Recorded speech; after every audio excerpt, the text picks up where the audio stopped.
Selamat sejahtera kepada anak-anak cikgu semua. Hari ini kita akan belajar pendidikan moral tahun 6. Kita masih dalam unit 1, iaitu kepercayaan kepada Tuhan asas hidup rakyat Malaysia. So, apa khabar hari ini semua? Cikgu harap semua anak murid cikgu sihat-sihat belaka. Duduk di rumah dan jangan pergi berjalan-jalan ya. Takut nanti kalau nak keluar pun SOP kena dijaga. Okay, hari ini cikgu akan mendeklamasikan sebuah sajak. Sebelum kita teruskan dengan inti pelajaran yang lainnya, cikgu akan mendeklamasikan sajak dahulu, tetapi anda perlulah menghayati dan memahami sajak yang akan cikgu deklamasikan sebentar nanti. Okey, dah sedia nak dengar? Dengar ya betul-betul? Ini negara kita, negara yang kita kasihi. Di sini lahirnya sebuah cinta, meskipun berbeza agama dan kepercayaan. Ini negara kita, negara yang kita sanjungi. Ajaran agama dan kepercayaan kita patuhi. Saling bertolak ansur dan menghormati. Ini negara kita, usah dilebarkan jurang perbezaan. Marilah kita pertahankan perpaduan, nikmat keharmonian dirasai bersama. Biar berlainan agama, biar berbeza kepercayaan, hasrat tetap sama. Hidup bersatu dalam Malaysia. Bina perpaduan, eratkan hubungan, kekalkan kesejahteraan negara.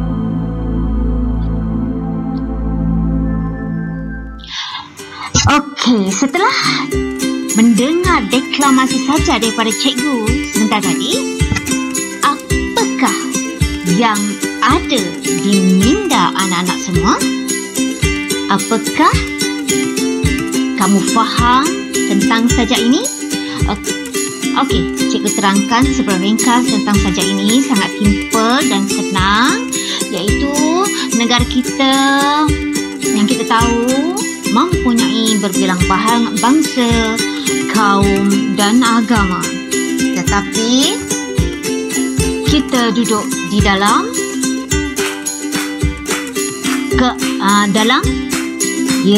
harmoni, bersatu padu. Ya. Kenapa kita dapat hidup dalam keadaan harmoni ini tadi? Sebab kita cuba mengekalkan perpaduan itu. Kita tetap bersatu dan kita cuba elakkan perbezaan antara kita. Tiada yang kaya, tiada yang miskin. Kita saling bantu-membantu. Oleh kerana itu, kita dapat mengekalkan kesejahteraan negara. Semoga anak-anak murid cikgu faham dengan sajak ini. Okey, seterusnya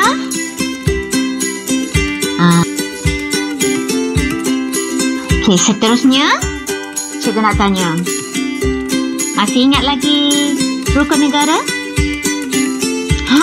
Tak ingat? Okay, kalau tak ingat, marilah sama-sama kita bacakan rukun negara.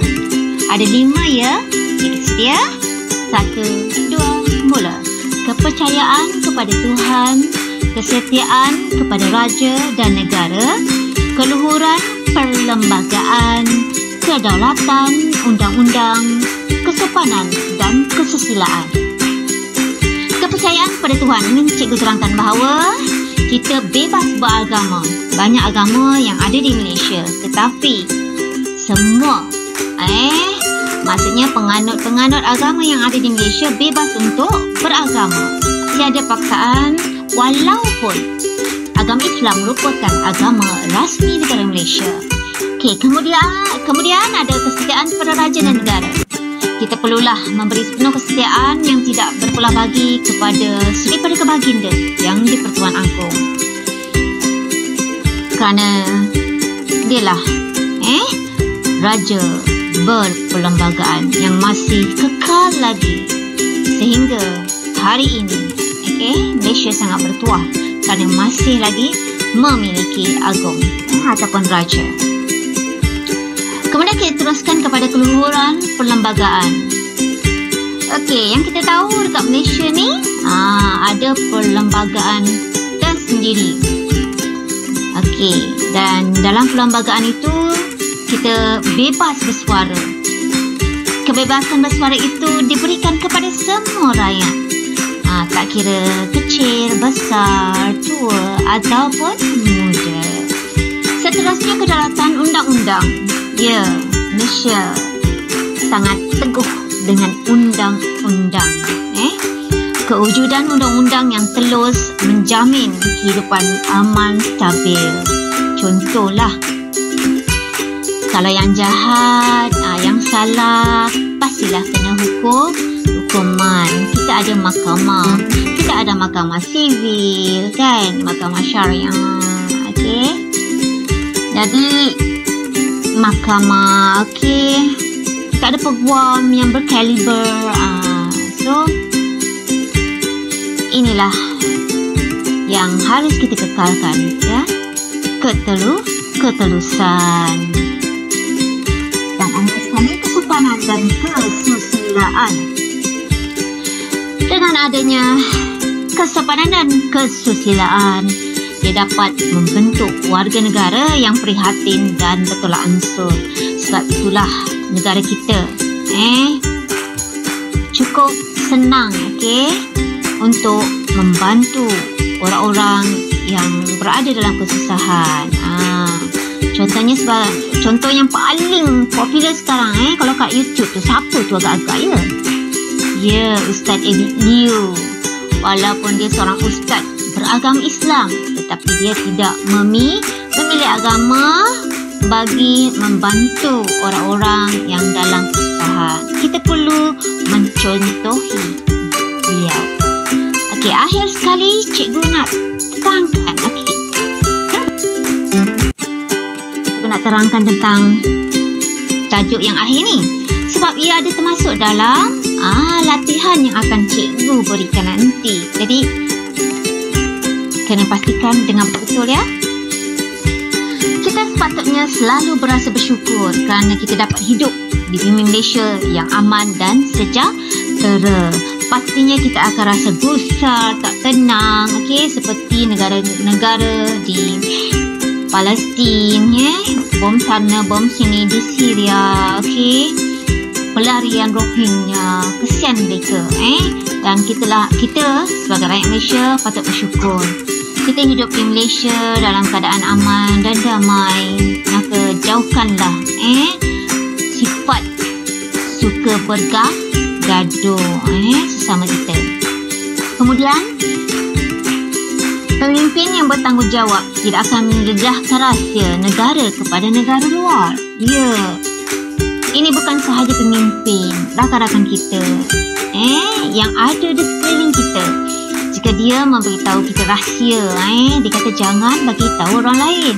Jadi janganlah kita bagi tahu orang lain. Itu adalah rahsia, wajib kita simpan. Sebab dia percayakan kepada kita. Jangan koyakkan, lunturkan kepercayaan orang lain kepada kita. So kita kena kekalkan itu. Kemudian akhirnya undang-undang yang dilaksanakan dapat mengekang perbuatan salah laku dalam negara. Ya, tak ada negara pun walaupun Malaysia hidup dalam keadaan aman, sentosa, tetapi itu tidak bermaksud Malaysia tidak ada masalah salah laku. Tak ada kes jenayah, itu tak betul. Ada. Tetapi kita mempunyai polis yang cekap, askar, tentera laut di Raja Malaysia, tentera udara di Raja Malaysia, mereka telah berganding bahu sama-sama dalam melaksanakan tugas mereka untuk menghukum perbuatan salah laku dalam negara kita.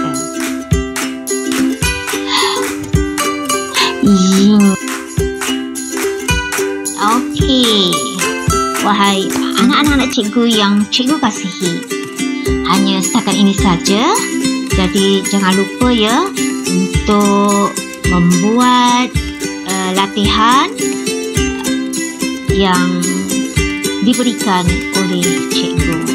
Bila ada masa, bacalah saja ini. Tenangkan hati kita dengan mendeklamasi saja. Mungkin minggu hadapan anda pula yang akan mendeklamasi saja dan hantar kepada cikgu. Jadi, selamat belajar, stay at home, dan jaga kesihatan. Akhir kata, kita jumpa lagi. Bye.